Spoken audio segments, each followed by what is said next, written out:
आर्थिक सर्वेक्षण में प्रति व्यक्ति आय 10% बढ़ाए के बाद बर भाजपा प्रदेश मीडिया प्रभारी अमित चिमनानी हा कांग्रेस सरकार पर करीस कटाक्ष।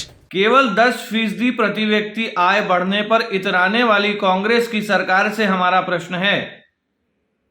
2003 में जब छत्तीसगढ़ एक बीमारू राज्य के रूप में जाना जाता था, जब बजट केवल 6,000 से 9,000 करोड़ के बीच में था, राज्य की खुद की आय के कोई स्रोत नहीं थे कि वो खर्चा करे, केंद्र से भी बहुत बड़ी मदद नहीं मिलती थी, तब 2003 से 2018 तक भाजपा सरकार ने अपनी नीतियों और सुशासन के दम पर प्रति व्यक्ति आय को औसत 15 वर्षों में हर वर्ष 18% से बढ़ाया।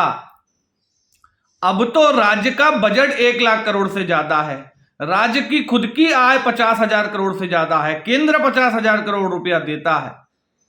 उसके बावजूद प्रति व्यक्ति आय में केवल 10% की वृद्धि, ये तो बताता है कि कांग्रेस पॉलिसी पैरालिसिस से गुजर रही है और उसकी नीतियों में बहुत बड़ी खामी है, जिसका खामियाजा प्रदेश की जनता को भुगतना पड़ रहा है। Soar Sandesh, the buzz on Utlangha News Channel, national and international bulletin in Chhattisgarhi and English language.